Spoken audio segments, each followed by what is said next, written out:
Olá pessoal, tudo bem? Mais uma vez aqui no podcast JP Podcast com um convidado sensacional, com muita experiência, principalmente nessa parte da comunicação, e ele veio aqui para brilhantar mais ainda esse podcast. Nós trabalhamos com o tema mentalidade de sucesso e eu já vou aproveitando, dê aquele like, compartilhe com os amigos, com a família e chama aí a todo mundo, vamos compartilhar, se inscreva no meu canal e eu vou deixar que o meu convidado possa se apresentar. Então André, seja bem-vindo aqui ao JP Podcast, foi uma maravilha e está aberto não só para essa vez, mas outros momentos que você quiser comparecer aqui para a gente falar sobre qualquer outro tema, seja bem-vindo, fique à vontade e se apresenta para o pessoal. Jutânio, muito obrigado pelo convite, é uma satisfação muito grande poder falar para o seu público, estou muito contente de poder estar aqui, né, nessa tarde maravilhosa. Que bom. Podendo falar para essas pessoas que acompanham a gente através do seu podcast. Eu me chamo André Spínola, eu sou radialista, empresário, sou formado em telecomunicações, sou um apaixonado pela comunicação, venho de uma família tradicional do rádio, Newton Spínola, da década de 60, 70, fazia muito sucesso, chegou a ter 98% de audiência à época, nas principais emissoras de rádio daqui do estado da Bahia, como Rádio Cultura da Bahia, Rádio Excelsior, Rádio Sociedade da Bahia. Uau! E meu pai, Rui Spínola, que é radialista e também com uma força muito grande no rádio, passou também pelas principais emissoras de rádio. E eu vim do quintal das emissoras de rádio. E acabei aumentando essa paixão pela comunicação cada vez mais. E quando eu me vi, aos 22, 23 anos, se eu não me engano, já tem 27 anos. Vamos fazer essa conta, anos. Não. E a partir daí, então, eu comecei a trabalhar com meu pai. Né? Me lembro muito bem quando ele fazia os programas de rádio, eu estava sempre próximo, porque nós morávamos, um dos períodos, nós morávamos na rua Machado de Assis, em Brotas, onde a Rádio Cultura da Bahia era nessa mesma rua. E meu pai, ele muitas vezes atrasado, ele saía correndo para ir fazer o programa dele. E logo em seguida eu saía correndo para ir também participar do programa, para acompanhar, para ver como é que funcionava. E fui me apaixonando pelo rádio. E estou até hoje na comunicação. Eu agradeço, inclusive, você vê a importância da família, não é? Com certeza. Eu tendo essas duas grandes referências, eu acabei enveredando para o rádio também. Que legal, isso é muito bom. E também, André, eu estou sabendo aí que você está como um candidato, um pré-candidato a deputado federal. Conte mais pra gente aí um pouquinho mais, além desse André radialista, empresário, também com esse futuro candidato aí. Essa pré-candidatura, ela na verdade surgiu antes desse pleito eleitoral. Foi quando na eleição passada para prefeito, meu nome surgiu como possível pré-candidato a prefeito da cidade de Candeias, onde, na espontânea, numa pesquisa interna de um partido, descobriram que eu tinha uma forçazinha na cidade. A minha ideia não era ser político ou entrar na política.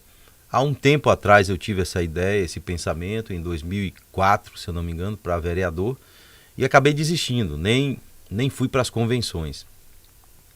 E aí depois, ao longo do tempo no rádio, passei por uma emissora de rádio chamada Baiana FM, onde lá ela é muito forte na região metropolitana e sobretudo na cidade de Candeias ela predomina.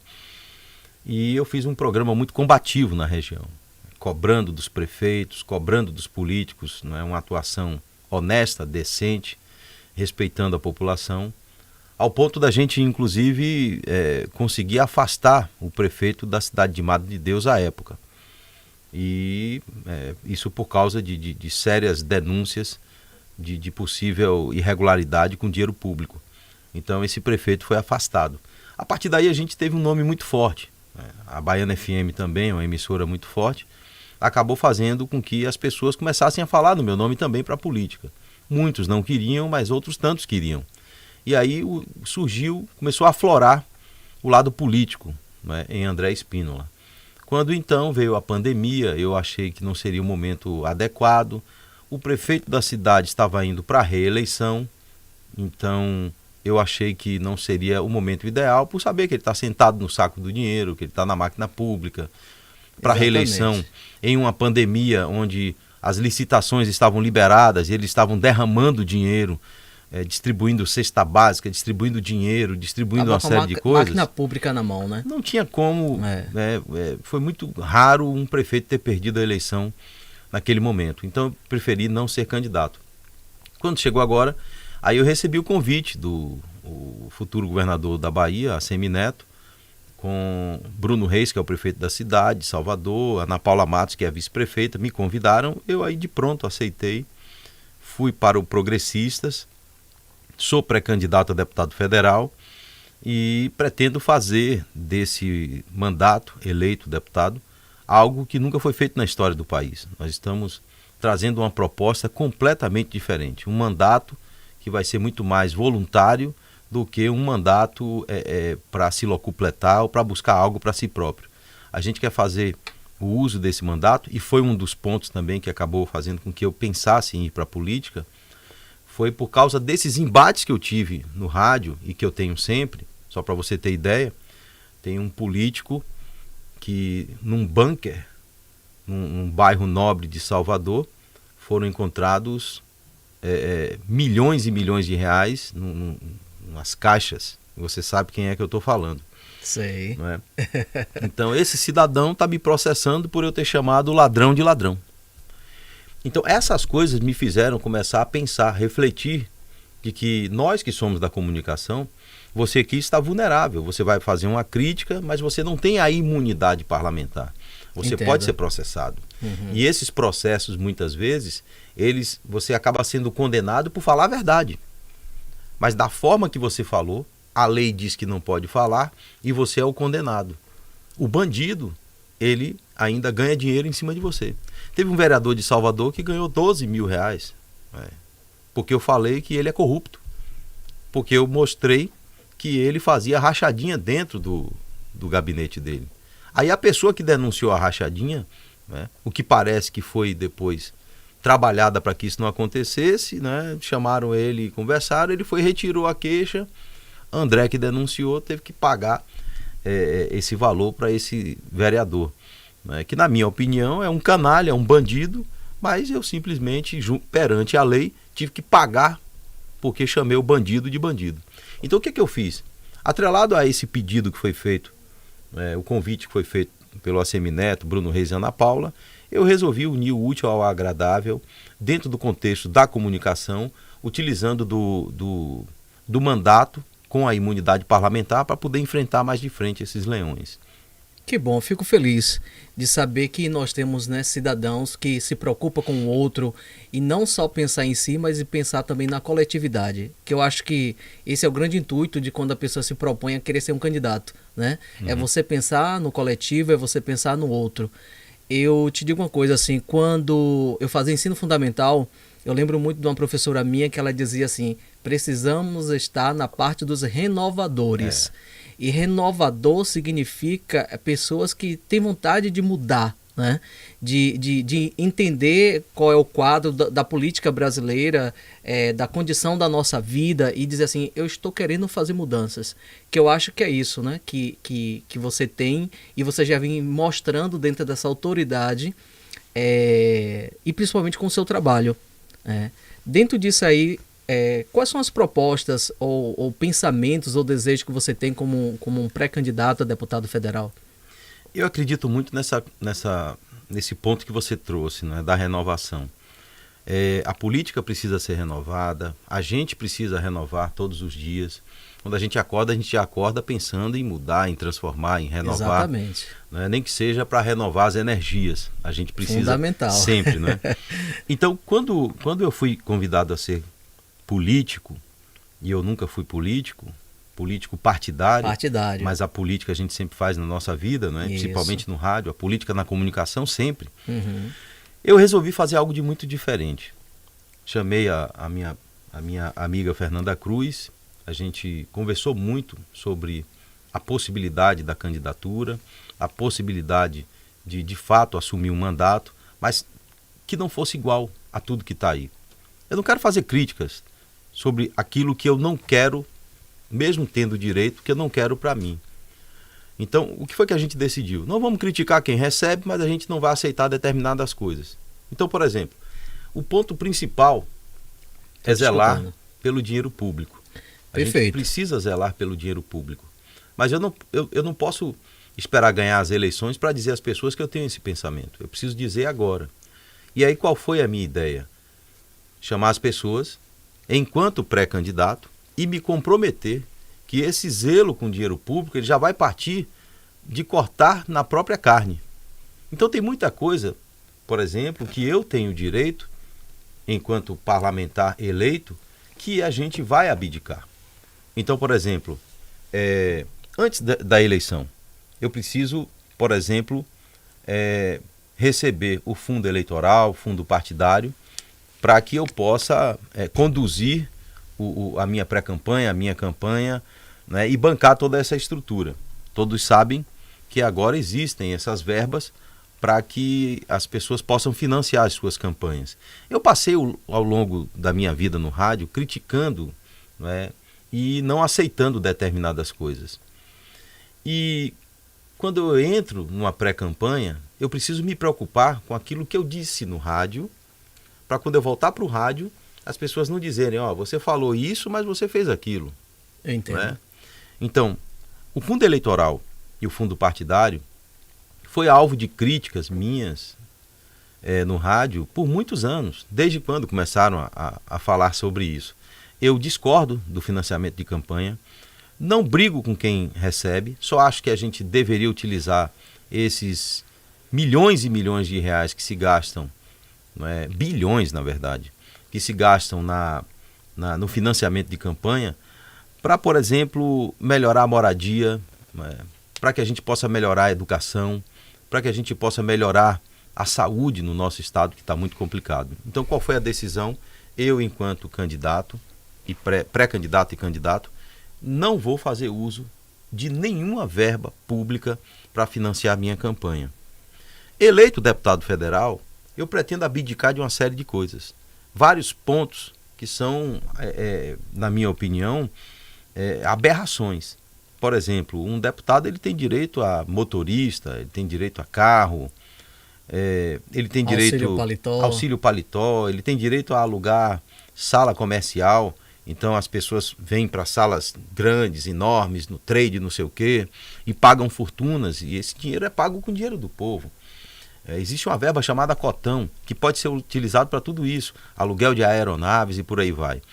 O cidadão tem direito a mais ou menos 9 milhões de reais para gastar dentro do seu mandato, no período de 4 anos. Você vê quase todos os parlamentares gastam tudo ou quase tudo. Eles não deixam sobrar nada. Tem que usar para tudo, não pode deixar um centavo.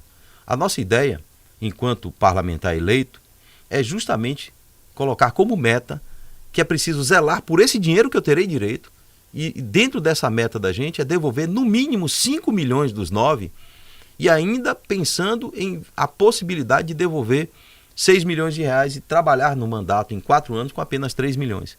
Para isso a gente vai abdicar de uma série de coisas. Por exemplo, eu tenho direito a contratar 25 assessores e 110 mil reais por mês para distribuir para esses assessores. Aí eu vejo, por exemplo, você tem sua empresa aqui, tem seu podcast, tem esse trabalho que você faz aqui maravilhoso, e que você com certeza não deve ter 25 funcionários. Pequenos, médios, microempreendedores não chegam a 25 funcionários. Exatamente. Por que eu preciso, enquanto deputado federal, ter 25 pessoas me bajulando o dia todo? É isso mesmo? Então a ideia é que a gente, no máximo, e isso está sendo muito discutido, que a gente tenha 8 ou 10 assessores, e os valores a serem pagos a esses assessores serão valores razoáveis, para que ninguém reclame, mas não vai ter rachadinha, então não vou precisar botar 5, 10, 20, o teto acho que são 19 mil, que pode ser no máximo para um assessor, eu botar 18 ou 19 mil na conta de um assessor e pedir a ele a metade desse dinheiro, ou como muitos fazem, eu vou te dar só R$1.000 e vou ficar com 10. Então a gente não vai fazer rachadinha. Então qual é a ideia? Eu vou pagar o justo para aquela pessoa que vai ter que trabalhar sorridente, né? Vai ter que trabalhar de verdade para o povo, e o restante a gente vai devolver para a máquina pública. E aí muitos me falam, André, mas você vai devolver esses 6 milhões, esses 5 milhões de reais, vai devolver e não vão fazer nada. Eu, André, fazer alguma coisa. É preciso a gente, pelo menos, servir de exemplo para o povo, para os outros parlamentares, para que lá na frente a gente comece a cobrar as coisas dessas pessoas, né? Então, por exemplo, o meu salário enquanto deputado federal. O deputado federal tem um salário de R$ 33.763. Mensal. Líquido, em torno de 25 mil. Mas aí tem os penduricalhos. Se ele vai para uma viagem internacional, ele tem lá a diária. Se ele vai para uma sessão extraordinária, ele recebe também por aquela sessão. E é um dinheiro bom. Então, quando você chega no final do mês, você tem lá 25, 26, 28, 30 mil reais para um deputado federal. Qual é a nossa ideia? André vai ficar só com apenas 20% desse salário. 80% serão destinados, porque eu não posso devolver, senão eu devolveria também. Mas como a lei trabalhista não permite, a única coisa que eu não posso devolver é o salário. Então, o que eu pretendo fazer?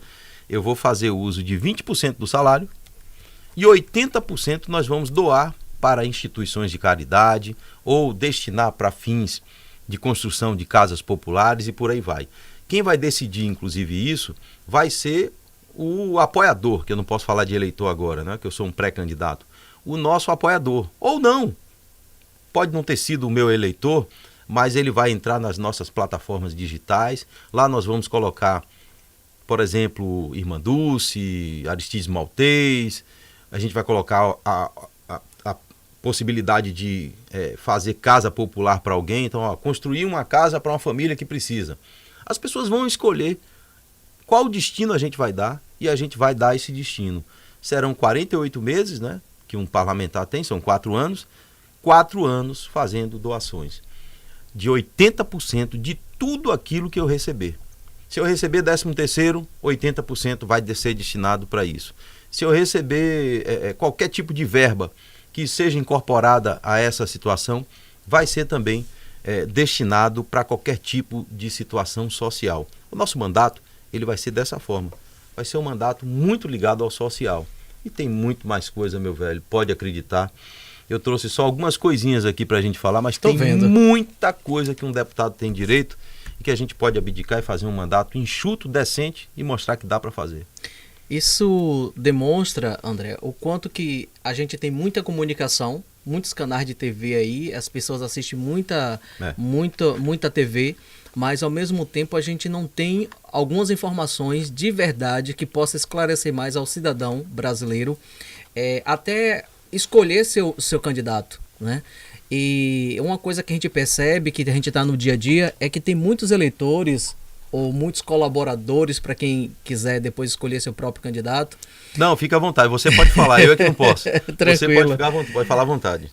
Muitos eleitores, eles estão tão desacreditados, e principalmente, eu digo isso porque eu também já fiz, como Master Coach, fiz uma mentoria, que ela falava bem assim, jornada da transformação pessoal. E um dos passos da jornada da transformação pessoal, o 4º passo, ele diz assim, se abra para os presentes que a vida te dá. E tem hora que a pessoa passar por tantas situações, que a pessoa tem hora que tem um presente na frente dela, mas ela não sabe usufruir daquilo, porque ela não acredita. Ela já foi pisada, ela já foi desmoralizada, humilhada perante todo um percurso de uma vida, de trabalho, na família, no dia a dia, que ela não acredita naquilo que vem para ela. Então, assim, como muitos candidatos estão aí, tem muitos que realmente têm um histórico que não é bom, mas também a gente tem pessoas boas que querem transformar, que querem renovar. E essa é uma oportunidade maravilhosa das pessoas também conhecerem mais. Dentro disso, apesar, como você já falou, de que você é empresário, radialista, tem toda essa visão política, o que mais? Qual o seu diferencial a mais em relação aos outros candidatos? Olha, eu acho que a experiência que eu tenho na comunicação e, como você falou, daquilo que vem pra gente, não é? Uhum. E Deus me agraciou em ser um profissional de comunicação e eu procuro ser muito ativo. E na comunicação, eu tive a satisfação de poder enxergar possibilidades de poder contribuir de qualquer forma. E isso tem sido muito legal. Por exemplo, ao vivo, nosso programa a gente faz ao vivo na Massa FM, às 7 da manhã, se chama Microfone Aberto. E lá as pessoas entram para pedir uma regulação, para fazer uma operação, para fazer um exame, para pedir um botijão de gás. Na comunicação, a gente consegue fazer isso. A gente consegue cobrar das autoridades que resolvam a questão da regulação. Algo que a gente não concorda. Lá na emissora nós não concordamos com isso, porque ao invés de eles resolverem a problemática, por exemplo, da regulação, eles esperam que o radialista, que é a emissora de rádio, denunciem para que eles peguem aquela pessoa furando a fila e resolvam aquele problema. O correto seria resolver isso. Então, um dos pontos que a gente busca é justamente tratar isso lá no parlamento de uma maneira muito mais séria e responsável, cobrando das autoridades e buscando meios também para que haja uma modificação nesse problema grave que a gente vive na saúde em todo o país, sobretudo aqui no estado da Bahia. Então, eu defendo a descentralização da saúde. Acho que a gente pode ter hospitais como o Roberto Santos, o Hospital Geral do Estado, construindo essas estruturas em cidades que fiquem próximas umas das outras e que não precise acontecer deslocamentos. Quando há o deslocamento, você precisa ter, por exemplo, a Prefeitura de Senhor do Bonfim. Ela precisa ter um albergue em Salvador, precisa ter uma ambulância, ônibus ou van, o que quer que seja. Muitas vezes tem tudo isso. Tem 2, 3 vans, 2, 3 ambulâncias, ônibus tem 2, 3. E aí então você precisa trazer essas pessoas da cidade de origem para que essas pessoas façam esse trajeto longo. Quando chegam na cidade, em Salvador, eles precisam esperar o dia para fazer o exame. Muitas vezes não conseguem fazer naquele dia, precisam dormir. Então tem a estrutura, o albergue. Olha como é caro, são 417 municípios e quase todos têm essa estrutura na capital. E o tempo passa para demandar. E nada muda, né? Nada muda, as pessoas sofrem, um deslocamento exorbitante, gasta-se gasolina, gasta-se com mão de obra, fica cara a saúde e você não consegue, por exemplo, aumentar o valor que se paga ao médico para ele poder atender. E quando a gente fala disso, a gente está falando do SUS, que é extraordinário. A gente viu que o SUS é muito importante, o SUS é altamente criticado, mas a gente viu que na pandemia a gente depende do SUS, a gente precisa do SUS. Se não tivéssemos o SUS, quantas pessoas não teriam morrido? Pode botar 3 vezes mais isso aí, não é? Então é preciso que a gente tenha mais cuidado com a saúde, o zelo com o que se gasta na saúde, se preocupando em fazer logística. Eu estava falando hoje com Fernanda, não é? A gente saía todos os dias para almoçar num restaurante assim do lado. Aí eu falei, Fernanda, a gente precisa começar a se preocupar mais com a nossa saúde. A gente come ali do lado, a gente está comendo com óleo, de qualquer jeito a comida, e está uma fortuna. Você gasta 20, 30 reais para comer um pratinho de comida hoje. No final do mês está uma fortuna. Então a partir de hoje eu vou trazer minha comidinha, vou comer aqui na rádio. Resultado, eu consegui fazer uma economia extraordinária. Eu, enquanto empresário e profissional da comunicação, eu enxergo que eu preciso apagar a luz quando eu tenho que sair, eu preciso desligar o ar-condicionado quando for sair. Numa estrutura pública, nada disso é feito. É feito a qualquer modo, é feito a facão. Então, se é preciso gastar esse dinheiro para deslocar alguém para fazer um exame na capital, você não enxerga político que se preocupe em acabar com isso. Que se tenha, um exemplo, um gasto de 50, 100 mil reais por município, bote aí por 417 municípios. Quantos milhões não se gasta à toa? Então, quando a gente começa a ter zelo pelo dinheiro público, aí as coisas começam a fluir. Você começa a direcionar esse dinheiro para atender de outras formas. Eu defendo a utilização do dinheiro público para que a gente consiga descentralizar a saúde no nosso estado. Então, eu pretendo trazer emendas, além de discutir muito no parlamento sobre isso. Outro ponto importante é a educação. É uma das bandeiras que a gente defende, porque a educação ela bate muito de frente com a falta de segurança, a violência, tudo isso bate de frente com a educação. E muita gente diz assim para mim, muitas pessoas me falam, né? O que tem a ver a segurança pública com a educação? Quando você tem um povo mais educado, eu digo educado do saber, né? Porque a educação, da falta de educação, isso aí se trata com pai e mãe dentro de casa, mas a educação do saber dentro da escola, quando a gente aprende, a gente sabe até tomar um remédio direito. A gente não vai se permitir a se automedicar, a tomar um medicamento que possa prejudicar a pessoa lá na frente. A gente aprende a comer melhor. A gente aprende a beber uma água melhor. Então, a gente aprende também a não se envolver em coisa errada. O termômetro que a gente tem dentro da gente, não é, que é, por exemplo, a vergonha. Eu costumo dizer isso, eu tenho esse termômetro. É um termômetro muito aguçado. Então, se eu tenho vergonha, eu não faço aquilo que vai me causar vergonha. Não é? Então, são esses pontos que a gente precisa começar a enxergar dentro da questão da educação, para levar as pessoas para entenderem que é preciso cobrar das autoridades que faça algo de muito diferente. Hoje nós temos um governador que diz que as drogas geram emprego. Nós temos um secretário de Segurança Pública da Bahia que diz que você precisa se livrar das amarras mentais para discutir a legalização das drogas.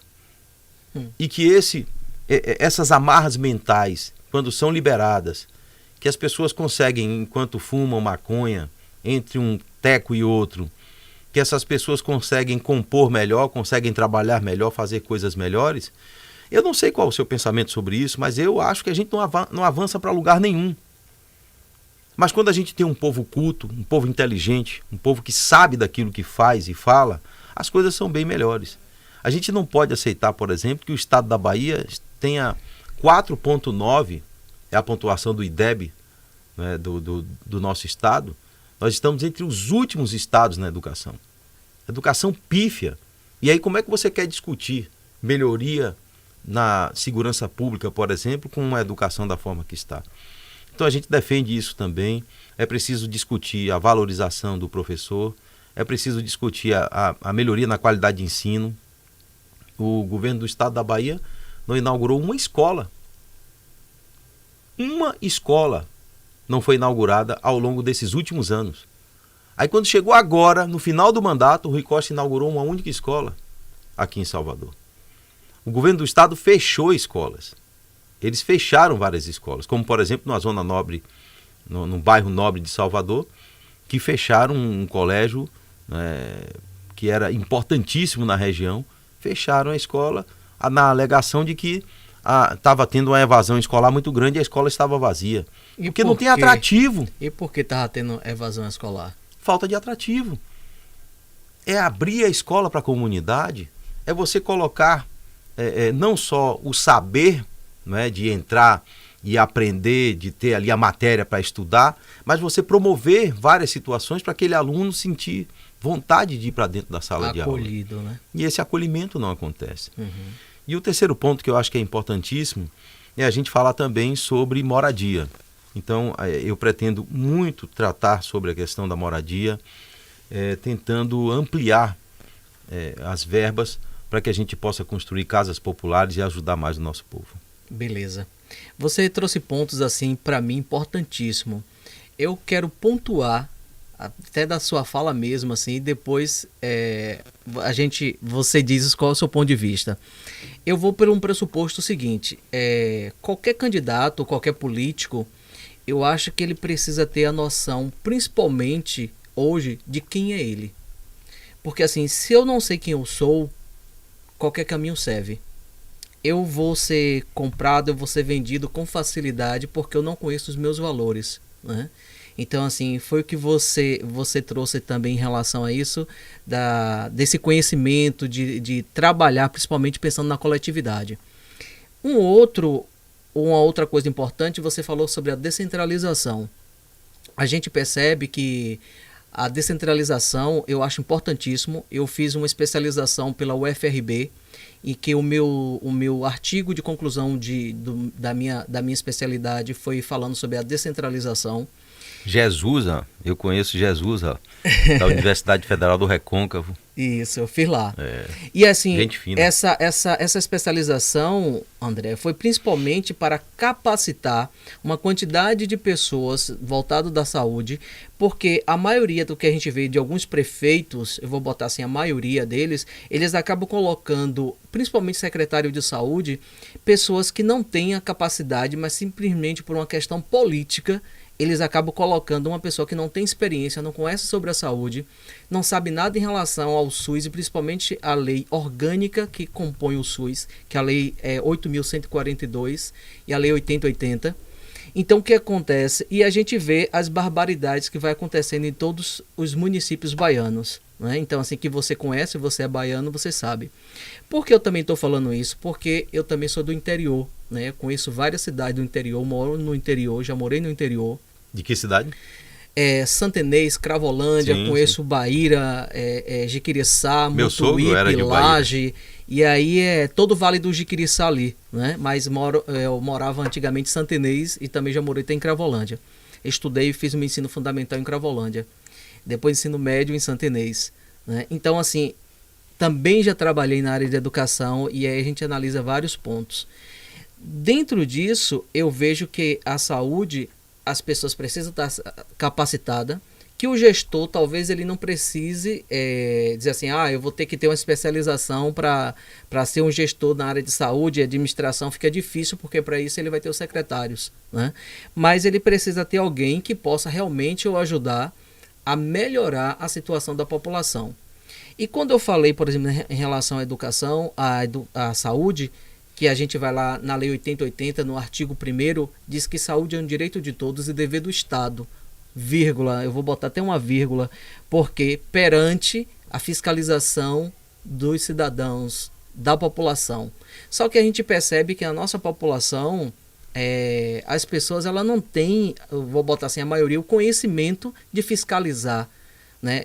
De estar integrada, de estar buscando a equidade, de estar buscando essa totalidade dele participar realmente das coisas daquela comunidade, daquele município.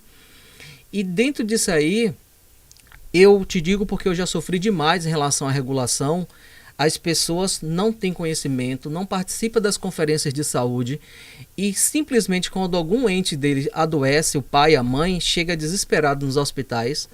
E a gente não pode esquecer de uma coisa que é interessante, que é o PSF, que é a gente trabalhar com a prevenção, como você falou da sua alimentação, que você começou a mudar, além de ter uma melhora econômica, uma melhora também na saúde. Então, assim, o que é que a gente precisa fazer dentro da prevenção, né, para a gente melhorar a saúde da população? Então, a gente tira assim, muitas vezes, eu digo porque eu já participei de outras conferências de saúde, a gente vê que o próprio Estado tem hora que escolhe assim, eu vou escolher um médico, não estou nada contra essa categoria, mas assim, porque é médico, ele sabe tudo de saúde. Não. De repente a pessoa, ele conhece sobre a medicina, mas não significa que ele sabe tudo sobre a atenção básica e tudo. A pessoa pode aprender como qualquer outra pessoa, mas é uma visão muitas vezes até errônea, escolher um profissional achando que está representando a saúde, né? Então assim, quem é que está capacitado? Qual a especialidade que tem? Qual o conhecimento que tem em relação àquilo ali para a gente poder colocar aquela pessoa para atender a expectativa daquele município, né? Então, descentralização eu também apoio, porque eu sei como é que funciona. Essa questão, por exemplo, de saber mais sobre a saúde, sobre a educação eu vou muito mais além, porque assim, os próprios professores hoje atuais, se a gente fizer uma pesquisa hoje, a gente vai ver a quantidade de pessoas que estão aí com estresse, com depressão, com vários outros problemas emocionais e problemas do dia a dia da própria instituição, que eles estão desestimulados também financeiramente, entre outras coisas. Então diz assim, o que é que eu posso fazer para melhorar, principalmente o humano, né? Conhecer mais sobre pessoas, porque eu até digo, quem não sabe sobre pessoas não sabe fazer gestão. Porque a gente tem que aprender hoje a conhecer sobre pessoas para a gente começar a fazer uma gestão, olhar para o ser humano, porque é lá onde está o pote de ouro, né? Diz assim, o que é que eu posso conhecer do ser humano para a gente trabalhar nossas crenças, trabalhar a parte limitante de cada um, os traumas da infância, as fraturas emocionais, para que esse professor vá para dentro de uma sala de aula mais confiante, acreditando nele mesmo e acreditando no potencial do aluno, sem perder uma coisa que eu acho importantíssima, entender que uma classe ela tem alunos que não são homogêneos, porque a nossa educação ela é voltada muito de uma forma homogênea, mas a educação tem que ser voltada olhando o aluno dentro da sua individualidade. E das suas diferenças também. É isso, dentro dessas diferenças, ver a sala de aula como heterogênea, mas quer botar todo mundo dentro de uma caixinha. Português tem que aprender isso, matemática tem que aprender aquilo. E onde é que fica a parte da intuição, da música, da criatividade, da arte? Então, assim, as pessoas são cauterizadas o tempo inteiro nesse tipo de educação que a gente vive ainda no nosso país. É verdade. E ainda voltada para um vestibular e para um Enem que ainda não atende a expectativa. Então, Não assim, atende. é cauterizante. E se perde muito tempo hoje para se discutir coisas que, no meu entendimento, são banais, perto desse tipo de assunto, por exemplo. Então, querem, por exemplo, levar a politização para dentro das escolas, querem trazer temas que eu acho que devem ser discutidos dentro da casa das pessoas, nas famílias. Então, tratam muito desses assuntos e esquecem de fazer aquilo que deveria ser feito, que é justamente valorizar as pessoas, tratar da sua individualidade, das suas diferenças, né? E garantir o ensino de qualidade de verdade. Você falou uma coisa importante, é preciso valorizar essas pessoas, principalmente os profissionais, falando sobre educação, no sentido até de você preparar, treinar, capacitar, porque não é porque eu passei num concurso público que eu já estou pronto para o resto da vida. Não, de maneira eu preciso nenhuma. estar preparado todos os dias. Então tem muita questão da gestão também. Você falou sobre ter o profissional certo no lugar certo. Isso. Eu concordo com você. Mas às vezes o profissional certo no lugar certo, ele é um médico, mas ele não é um gestor. Exato. Então é preciso ter um bom médico e é preciso ter um bom gestor. Independente de quem ele seja. Entendeu? Então, a partir do momento que a gente tem bons médicos e bons gestores, a coisa vai fluir, porque aí a gente vai verificar para não deixar que falte um medicamento, discutir, debater a questão da descentralização, verificar se tem pessoas que precisam ser deslocadas hoje, porque tem gente que já tem muito tempo para ser deslocada, e por aí vai. Né? Uma coisa, quando a gente fala sobre descentralização, que eu bato muito e defendo também o SUS, trabalho no SUS, é a gente entender que descentralização não é fazer, como muita gestão já fez aí, política, que é dizer assim, vamos formar lá em Jiquié, vamos formar lá não sei aonde, um centro de atendimento e achar que, por exemplo, ali para poder fazer a IH, atendimento, não é isso, a gente não está trabalhando na parte terceirizada, na parte da terceirização que, por exemplo, assim, já tem que ter uma especialidade. E por que a gente não trabalhar numa coisa que a gente já tem, que é a parte primária, que é o PSF? Tem município da Bahia que o profissional médico, ele por ser um profissional ainda raro em alguns municípios, ele vai lá um dia, ele vai lá 2, pega um profissional que tem, sabe o quê? Só experiência em hospital, em atendimento de emergência para querer atender posto de saúde. Então, assim, a gente tem que mudar isso. O posto de saúde é de segunda a sexta-feira. Eu já trabalhei, eu te digo porque eu estudei no Paraná, e aí a gente tinha o médico de segunda a sexta-feira, e quando dava 3 horas da tarde na sexta-feira, ele participava da reunião junto com toda a equipe, da pessoa da higienização, a recepcionista, ao administrador do posto de saúde. Por que na Bahia não pode acontecer isso? Por que acontece isso no Paraná e por que não pode acontecer aqui na Bahia? Eu vou lhe dizer por quê. Você está entendendo? Aí, rapidinho, aí a gente tem um profissional onde o secretário de saúde fica a mercê, o prefeito também fica, porque ele aceita isso, pagando um valor integral para ele poder trabalhar por 5 dias para a gente, e depois eu ainda vou arrotar e dizer que está bem essa gestão, que a população está sendo atendida, e a pessoa ainda diz assim, eu posso atender 20, 30 pessoas numa manhã para poder compensar os dias que ele está faltando. Até onde a gente vai em relação a isso? Eu digo para você que é preciso mudar muita coisa. Em qualquer situação que a gente fale aqui, qualquer tema que a gente traga, nós vamos esbarrar no gasto desnecessário do dinheiro público, além da corrupção. Só para você ter ideia, em torno de 40% do dinheiro público ele vai pelo ralo, vai para o bolso dos maus políticos. Então é um dos pontos, né, que a gente falou da renovação. É preciso renovar e se preocupar em botar pessoas boas lá. Porque tem muita gente que acha que deve repetir o voto, ou então que não está nem aí, não vou entrar nessa jogada.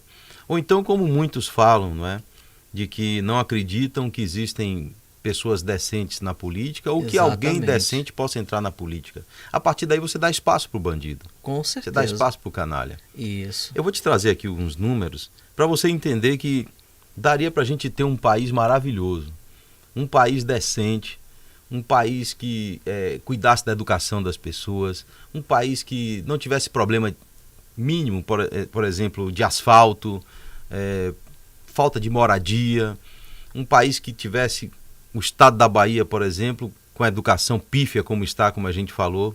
Isso porque nós temos uma máquina pública completamente inchada. Eu vou te trazer números aqui, eu vou fazer uma pesca aqui, que você vai ficar impressionado. Nós temos um presidente da República, temos um vice-presidente da República, nós temos 27 governadores, 27 estruturas administrativas estaduais, são as assembleias legislativas, salários e funcionários dessa turma toda. Temos 1.059 deputados estaduais, 513 deputados federais. São 5.568 municípios brasileiros. 5.568. Então a gente já faz logo uma leitura. 5.000 câmaras municipais, 5.000 prefeituras. 5.568 prefeitos, 5.568 vice-prefeitos. Isso. Temos os governadores e vice-governadores. Nós temos 58.208 vereadores. Aí a gente faz uma conta rápida. Vereador, uma média de 10 assessores, tá bom? Isso é média. 58 mil assessores. A média de 71.053 políticos com mandatos. Aí se você pega aqui 10 assessores para cada um, que dá mais, um senador da República tem direito a 56, se eu não me engano, 58, alguma coisa assim, assessores. Então a gente pegando numa média baixa de 10 pessoas para cada parlamentar, dá mais de 700 mil pessoas atendendo esses parlamentares. Se cada político eleito ele tiver pelo menos essa quantidadezinha menor, chega a esse número. Então, eu vi o Cajuru, por exemplo, que é senador da República, ele disse o seguinte, e ele colocou isso como proposta no parlamento. A proposta dele foi fazer com que todos os políticos abdicassem de 50% dos seus penduricalhos. Ele não falou nem do salário, mas de tudo aquilo que tem direito, corta pela metade. Quanto é que o cara gasta de verba no mandato? 8 milhões. Pronto, 4 milhões você vai gastar e 4 milhões você vai devolver. Meu velho, a gente está falando de bilhões de reais. Bilhões. Isso daria para erradicar a fome, para resolver o problema da saúde no nosso país, para resolver todo e qualquer tipo de problema, pagar dívida externa com o pé nas costas, passar o Viseletro e pagar a dívida externa. Nós seríamos um país trilhardário, mas isso não acontece. Isso por quê? Porque há um inchaço na máquina pública, onde se gasta muito mais do que se deve gastar, e a gente acaba perpassando todos esses problemas que a gente sabe que existem e permitindo ainda que haja a roubalheira, que você sabe que é muito maior. A gente não estava nem falando dessa questão da roubalheira, como por exemplo as emendas parlamentares, que muito dinheiro é desviado, falando de dinheiro público que é mandado para a saúde, que é interessantíssimo falar sobre isso. O dinheiro público que manda para a saúde, que manda para a educação, que são importantíssimos, é onde tem maior desvio de verba. Fala que gasta 15% e não gasta 9%. 40% do dinheiro público é desviado, entendeu? Então, é incrível. Daria para a gente fazer um monte de coisa se nós cortássemos da própria carne da máquina pública, por exemplo. Já seria uma grande mudança, né? Para a gente que quer um país melhor. Mas como nosso tema falando sobre mentalidade de sucesso, a gente percebe também que o nosso eleitor, ele também precisa mudar de mentalidade. Sim. Porque é como você disse, e é uma coisa que a gente sempre escuta, quando a gente não sabe escolher ou a gente não quer escolher, a gente acaba deixando entrar pessoas na política que, ao invés de ajudar, ela vai ajudar a si própria. Então, assim, ao invés de pensar no coletivo, vai pensar simplesmente na sua própria condição. E dentro disso aí, é uma busca constante, né? Porque a gente tem de ter um sonho melhor, estar com uma família melhor, morar num país em que a gente sabe que as condições possam ofertar para a gente situações melhores, porém sabendo que a autorresponsabilidade de cada um já começa a partir do momento dessa escolha, da pessoa também se sentir como cidadão, de saber escolher, não simplesmente aquele porque está dando algo, mas aquele que realmente vai nos representar, porque a nossa democracia é uma democracia semidireta. A gente escolhe alguém para que essa pessoa possa nos representar. Né? No caso, você como um pré-candidato, você vai utilizar em relação a isso. A pessoa vai votar em você e você vai representar ela lá na Câmara dos Deputados Federais. Com isso, além de todos esses dados que você tem e tudo, o que mais você acrescenta como um pré-candidato? Eu queria falar um pouco antes Fique à vontade. Desse ponto que você trouxe, não é? Eu, nas minhas caminhadas, de 2 meses para cá, eu comecei a visitar as comunidades. Enquanto pré-candidato, não posso pedir voto, mas eu posso falar com as pessoas, eu posso ouvir as demandas das pessoas e posso entender o que está acontecendo dentro das comunidades. Amigo velho, eu saí de lá decepcionado. Eu saí decepcionado, porque no meio dessa politização toda que está acontecendo no país, mas há uma vontade aflorada no povo brasileiro de conhecer mais sobre a política, eu acreditava, enquanto cidadão, de que isso tinha melhorado na mentalidade das pessoas, na cultura do nosso povo. Mas isso nada mudou. Eu enquanto pré-candidato, as pessoas vinham na minha jugular, querendo cimento, bloco, mandando listinha para mim de material para comprar. E a gente não atendeu a nenhuma demanda dessa. Concordo. Nenhuma demanda. Exatamente. Então, eu fiquei abismado com tudo isso. Eu fiquei assustado em ver que as pessoas ainda têm esse pensamento. A mentalidade é muito dessa forma. É como a mentalidade fosse assim, a gente vota e não ganha nada, então chegou o momento de eu tirar algo dele nesse momento. Pronto. E a gente percebe que isso é uma visão antiga, da época do coronelismo, né? Sim. Que era dando e recebendo algo. E a gente percebe que hoje a gente tem que escolher a pessoa, realmente aquele cidadão, aquela pessoa que quer fazer algo pelo nosso país.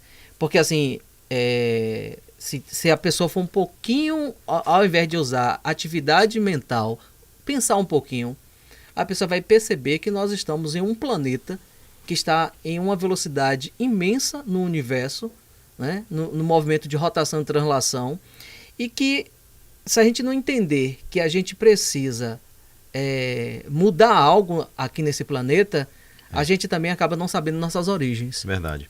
Mas você me falou sobre o que mais eu penso em fazer enquanto parlamentar, enquanto deputado federal. Isso.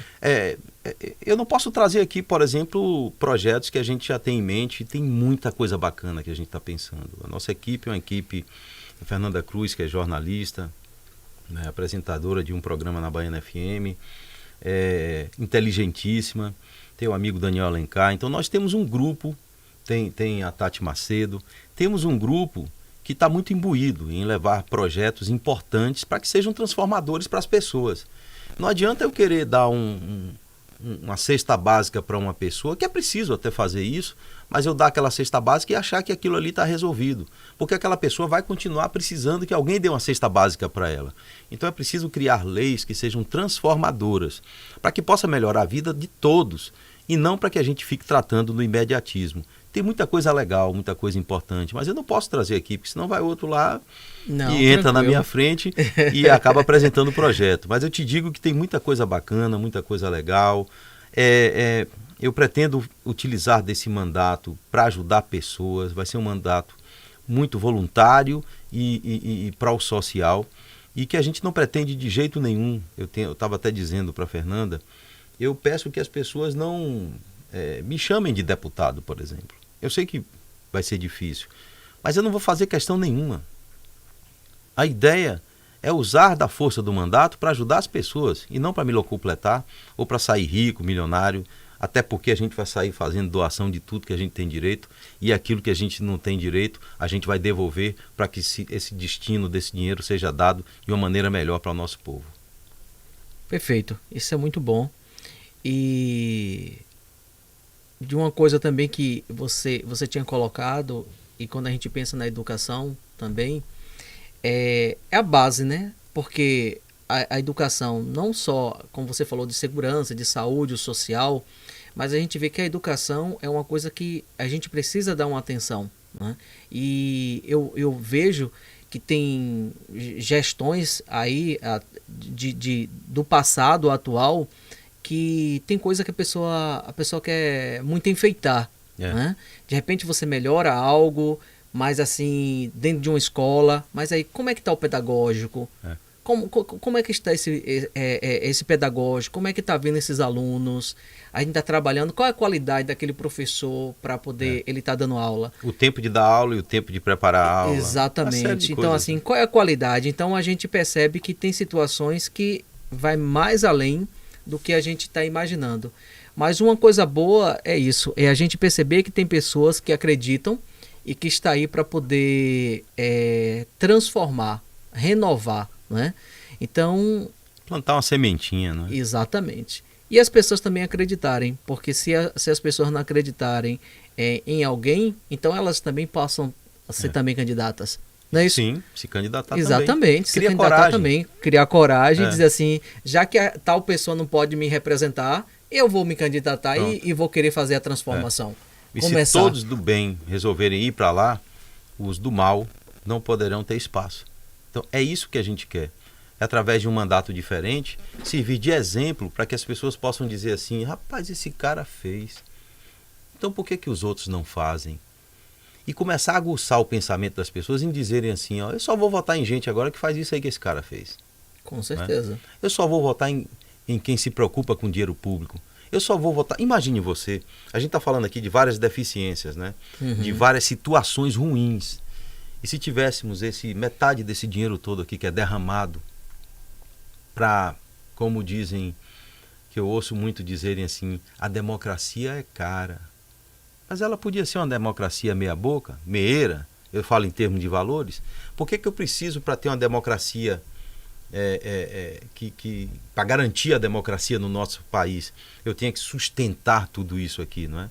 Então por que não manter a democracia, mas com pessoas do bem que se respeitam e respeitam o erário público? Dessa forma nós teríamos condições de fazer uma série de coisas. Basta querer e mostrar para as pessoas que dá para fazer. Então, eu não quero ser o cara que vai mudar nada, porque um único deputado federal fazendo isso aqui não vai mudar em nada, mas eu quero pelo menos mostrar que dá para fazer. Aí vai caber às pessoas pensarem e imaginarem que podem cobrar, através do seu voto, políticos que façam a mesma coisa. Ou até mesmo, aquele que ele votou, ó, eu votei em você, o deputado tal faz isso, por que você não faz também? Vamos cobrar dos caras que façam a mesma coisa. Eu penso dessa forma. Concordo. Eu concordo, mas é como você falou, né? A gente vai precisar de um tempinho ainda, porque as pessoas, elas estão ainda buscando o bloco, buscando a dentadura. Então, assim, tá numa situação ainda, uma boa parte da população que está ainda lá no precário, no primário mesmo da necessidade. Então, e não acredita muitas vezes nelas mesmas. Mas a nossa ideia é criar um movimento, é fazer dessa pré-candidatura, que vai virar uma candidatura, se Deus permitir e as pessoas quiserem, virar um mandato, e a gente fazer dessa sementinha um movimento nacional para que a gente possa ter mais parlamentares que se engajem da forma que a gente está fazendo, se comprometendo na pré-candidatura já, a fazerem dessa forma. E já imaginou dos 513 a gente ter pelo menos um em cada estado? Já é um movimento grande. Já faz uma força enorme, sem contar Exato. a economia que começa a acontecer. E aí eu não vou para lá ficar gritando no parlamento, no púlpito, para que 512 me digam que eu sou um idiota, um abestalhado e que eles não vão aprovar nada. Mas se tiver lá metade pensando igual, metade eleito pelo povo, porque pensou igual também, aí as coisas mudam, porque a gente vai ter força, vai ter quórum para ir para cima, né? E você está correto. Depende muito da cultura, do pensamento das pessoas. Essa cultura demora, né? Exatamente. E o ser humano, eu digo para você que está aí me escutando, a gente tem que aprender uma coisa. A gente, na vida, a gente precisa de alguém para nos representar politicamente, mas a gente não precisa de heróis. Por que eu te digo isso? Porque eu já participei de conferência de saúde aqui em Salvador, e que Padilha era o ministro da saúde naquela época. E aí, por algum motivo, ele vinha para Salvador, só que ele não ia participar da conferência de saúde por alguns motivos. Aí todo mundo ficou, e olha que eram só delegados, representantes dos 417 municípios baianos, pessoas que teriam um certo conhecimento, principalmente estava ali para falar sobre saúde. E eles começaram a ficar chateados porque o ministro não ia estar presente, aquela coisa toda. Meu amigo, e eu vi vários, né, assim, insatisfeitos falando. Quando esse cara chegou, você precisava ver, era um deus. Todo mundo em cima dele, querendo tirar foto, bajulando. E eu vejo assim, o ser humano tem que parar com isso. Ele, por estar num cargo, mas ele é tão ser humano como qualquer uma outra pessoa. Não inventaram um caixão com gaveta. Exatamente. Né? Não importa quem você seja, quem você acha que você é igual a todo qualquer outro ser humano. O que vai mudar é a questão de mudança de mentalidade, de lente ao qual você está usando e de autoconhecimento. A gente estudar mais, buscar mais para entender que o outro não é melhor que a gente e simplesmente está nos representando em uma situação, em um local que você mesmo escolheu. Né? Então, assim, a gente tem que mudar essa mentalidade, o brasileiro tem que mudar essa mentalidade de querer alguém para colocar em pedestal.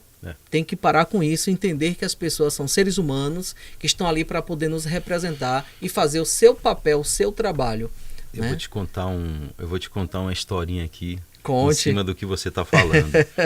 No meio das minhas andanças de 3 meses para cá, depois do convite, da pré-candidatura, eu recebi um convite para ir numa comunidade onde tinha lá um bolo de 20 e tantos metros. Quando eu cheguei lá, a comunidade me recebeu com muito carinho. E eu agradeço pelo carinho de todos. Mas tinha um outro político que estava chegando e eu não sabia. E ali eu nem estava como político. Eu ainda estava como radialista, mas já me apresentando para a comunidade. Certo. E aí me pediram que chegasse em um horário depois da chegada desse político, porque eu não sabia que ele iria chegar. Mas como eu tinha um outro compromisso, eu falei, vamos logo mais cedo, a gente chega logo cedo, fala com todo mundo, fica um pouco com eles, depois a gente vai para o outro compromisso. Aí eu cheguei no horário do outro político. Nossa. E eu não sabia disso. Eu achei que a comunidade estava ali me recebendo, né, com muito carinho. Quando eu cheguei, eu cheguei antes do outro político. E aí? E aí a pessoa ficou meio desconcertada, paz e tal. Não me deu o microfone para falar para a comunidade, só citou o meu nome no microfone. Tudo bem, não tem problema nenhum. Imaginei até que fosse dessa forma. Aí daqui a pouco chegou o outro político. Um parlamentar, deputado federal, cheio de emenda debaixo do braço, né? Com muito dinheiro para gastar ali no processo político. Quando eu vi, todos correram para ele e eu fiquei, eu e o bolo. O bolo grandão, eu olhando pro bolo e o político virou o cara. Aí ele veio, falou comigo, porque eu conheço ele, porque eu já entrevistei ele por várias vezes na rádio, inclusive. Ele estava com uma pré-candidata a deputada estadual. Ela também muito conhecida, falou comigo. E aí deram o microfone para ele. E ele ficou meia hora falando do microfone. Aí 10 minutos falando do microfone. Depois disso, aí foram cortar o bolo. Todos nós comemos o bolo. Bolo maravilhoso, gostoso demais. 26 metros, sei lá. Tinham lá canais de televisão, porque era um festejo e por causa do tamanho do bolo e tal. Né? Aí a gente comeu o bolo, o deputado foi embora. Depois que o deputado federal foi embora, o que foi que aconteceu? As pessoas vieram para mim. E começaram a conversar comigo, me dar atenção. E o cidadão chegou e disse, vamos aqui para você olhar a comunidade, as coisas que estão aqui, que estão ali e tal, parará. Eu fiz só um minutinho. Ali foi uma das coisas que acabaram me motivando a fazer um formato completamente diferente na política. Já havia esse pensamento, mas reforçou mais ainda. Aí tinha um bar. Eu fui para o bar e senti o cheiro de sardinha. Sardinha frita. Um cheiro maravilhoso. Aí eu chamei meu pessoal e disse, vamos comer essa sardinha aqui. A gente começou a comer a sardinha. Aí o cidadão fez assim, e aí, vamos lá embaixo? Eu disse, vai indo, que eu vou. Eu comi a sardinha, terminei de comer a sardinha com os amigos. A gente tomou um refrigerantezinho, eu entrei no carro e fui embora. Eu não quis mais conversa com ele. Porque eu achei que aquela pessoa, ele não seria o representante legal para aquela comunidade. Concordo. Porque ele não se preocupou com as coisas que ele podia tratar com a comunidade, da comunidade, para comigo, né? E valorizando aquilo que eu pudesse levar para a comunidade de maneira coesa, de maneira correta, de maneira decente. E não prometendo coisas no processo político. Então eu fui embora. E ali eu vi, foi uma das coisas que eu vi, que realmente é preciso mudar demais. Tem muita liderança comunitária que se locupleta com a desgraça do seu próprio povo, que fala dos problemas da sua comunidade, mas ele está de olho no emprego que vai chegar para ele, está de olho nas coisas que vão chegar para ele, ou no pleito eleitoral. Então eu não penso dessa forma e vejo que é preciso de fato mudar essa cultura e tem que mudar na raiz, mudar entre as pessoas. O que foi que eu fiz então? Eu resolvi dialogar com a comunidade. Eu dialogo todos os dias com as comunidades, com as pessoas, com o povo. Eu faço hoje, em média, 10 a 12 reuniões virtuais, dialogando dentro dessas reuniões virtuais com 60, 70, 50, 80 pessoas.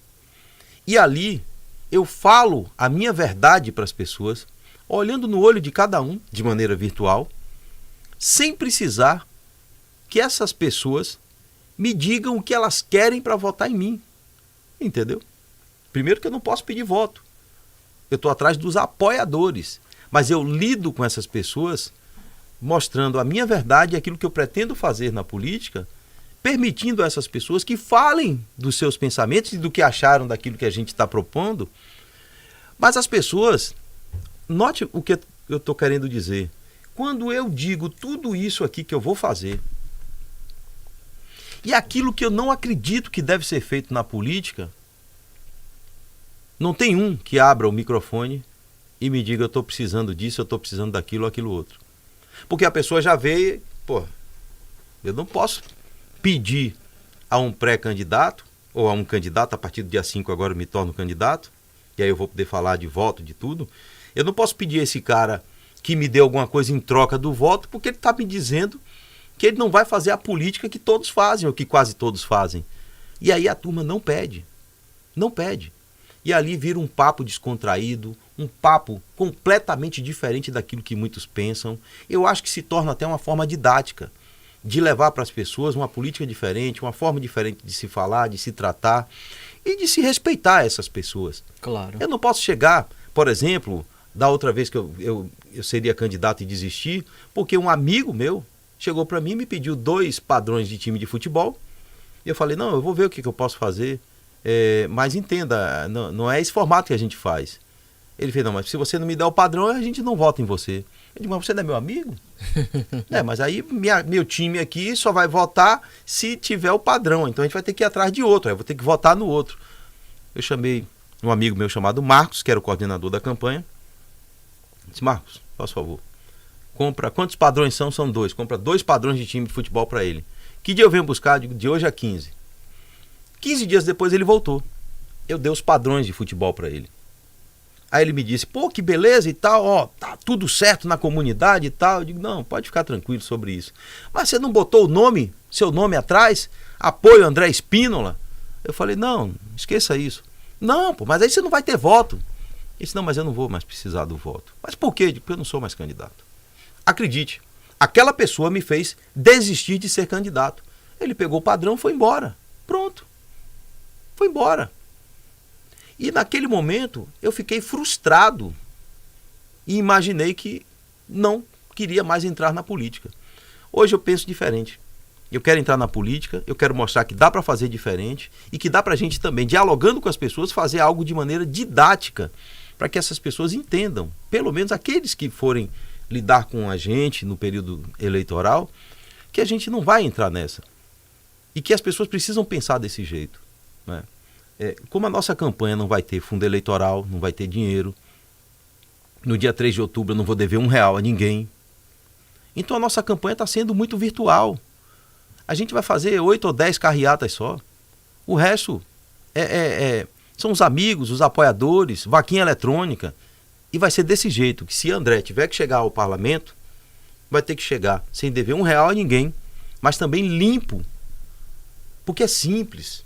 Você fazer uma conta, um deputado federal líquido, ele ganha ao final de 4 anos R$1.200.000, mais ou menos.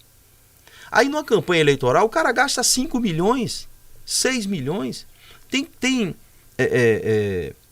processo político, campanha política, que custa 10, 15 milhões de reais. Mas como é que eu vou ganhar 1.200.000 em 4 anos e gasto 10, 15 milhões? Gasto 8 milhões. Como é que faz para poder pagar isso? Eu vou vender minha alma ao diabo, eu vou fazer o diabo com o parlamento, com o mandato, e depois eu vou ter que fazer em dobro. Porque eu tenho que fazer para pagar o que eu devo e vou ter que fazer para sustentar o poder, para que eu possa me reeleger. Então isso vira um vício, que é uma das coisas que eu tenho pregado muito. Por exemplo, eu não vou de jeito nenhum me perpetuar no poder. Eu tinha dito para o meu pessoal, é só esse mandato e pronto. Não, André, não fale isso. Então, mandato e reeleição, pronto, e você para. E aí ficou o meu compromisso. André, se eleito deputado federal, vai para a reeleição, entrega o bastão para que o próximo possa entrar com o mesmo pensamento, que aí vai ter o nosso apoio, para que essa renovação aconteça, porque eu não posso defender uma renovação e ficar 30 anos no poder. Exato. Né? Então, são esses pensamentos que eu acho que, de maneira didática, a gente vai mudando, né, a cultura do nosso povo. Perfeito. E principalmente é um processo que ele é longo, né? Que muitas pessoas já começaram também, mas existe um caminho, uma jornada, né? Não é mais nenhum caminho, é uma jornada. Porque, para mim, hoje, como cidadão, como profissional, eu vejo que qualquer ser humano que ele quer realmente mudar a vida dele, ele tem que saber que ele é autorresponsável pelos seus Sim. resultados. E dentro disso, ele tem que buscar esse conhecimento, saber do conhecimento. Ou a gente procura saber o conhecimento para caminhar, ou simplesmente a gente vai viver situações e padrões e conceitos criados de alguém que você ou qualquer outra pessoa vai estar ali simplesmente repetindo padrões, repetindo situações que alguém criou para te moldar, não sair da caixinha. É verdade. Né? Então eu acho, mas assim, a partir do momento que a pessoa já quer ser um candidato, que a pessoa quer fazer algo na sua vida, eu acredito, se você está sendo um candidato hoje, porque você em algum momento da sua vida, você já vem também buscando isso, você já vai criando isso. Como você falou, na rádio e trabalhando em certas situações, denunciando, cobrando, ajudando. Social, Toda nessa parte social, você já está no caminho. Então, o podcast está chegando aqui ao final. Foi maravilhoso bater esse papo com você, muito bom. Mas também fica assim à vontade, as considerações, que você quiser acrescentar mais algo, quiser falar algo, fica à vontade, é todo seu. Eu trouxe minhas colinhas aqui. Pode falar. Quem quiser conhecer mais o nosso trabalho, pode procurar a gente através desse WhatsApp aqui. A gente criou o Fale com André, que é o 9... Deixa eu virar para cá. 9677-1306. Legal. 9677-1306. Tem nossas redes sociais também, André Spínola Federal. Eu tenho a minha rede social, mas essa a gente criou por esses dias. E é importante que as pessoas sigam a gente para compreender como é o nosso trabalho. Nós estamos fazendo lives todas as quartas-feiras no Instagram André Spínola Oficial. E essas lives, elas estão sendo bem didáticas mesmo, a gente explicando às pessoas quais são as nossas intenções na política. Perfeito. E as nossas reuniões. Quem quiser participar das nossas reuniões, a você que está acompanhando a gente, querendo participar das nossas reuniões, pode falar conosco nesse WhatsApp 996771306, e aí a gente manda um link e as reuniões são virtuais. Por que são virtuais? Para a gente não ter que se deslocar 200, 300 quilômetros, gastar uma fortuna de dinheiro para ficar endividado e tempo, né? E fazer o uso errado do dinheiro público. Como a gente não vai ter a verba pública de financiamento de campanha, a gente, não é, atende a várias pessoas através dessas reuniões. Você querendo participar, é só falar com a gente no WhatsApp, eu mando o link para você. Perfeito. Muito obrigado a você, meu velho. Obrigado a todos do podcast. Jutânio, eu vou te confessar uma coisa. Pode falar. Eu sou radialista, eu já fui apresentador de televisão, já passei pela TV Salvador, afiliada da TV Cultura também, a TV Baiana. E rádio eu faço a minha vida inteira. Sou apaixonado pelo rádio, mas nunca fiz podcast. Essa Legal. É a primeira vez. Uau! E gostei demais. Gostei demais, muito obrigado. Parabéns. Tá aberto. Viu? Parabéns pelo Ao trabalho. próximo. Gostei demais. Beleza. A grande satisfação é abraço toda pra você. nossa e o podcast, JP Podcast, agradece a sua presença e seu tempo, né? De você estar aqui, a gente bater esse papo, conversar um pouquinho sobre Vamos cidadania. fazer um compromisso? Política, vamos. No dia 1º de janeiro eu estarei em Brasília empossando como deputado federal. Uau! Depois disso, pode me procurar que a gente vem aqui já como deputado federal para a gente falar de política Maravilha. com mais propriedade, meu velho. Isso que é perfeito, isso é muito bom. Grande abraço para você, abraço para todos os Beleza. seus internautas também. Tá bom, obrigado. Olá, você que assistiu o podcast, e se ele fez sentido para você, compartilhe com seus amigos, passe para os seus colegas, para os seus familiares. Ah, e não se esqueça de se inscrever aqui no meu canal. Lembre de acionar o sininho e eu tenho certeza que vai contribuir demais na sua vida. Abraço!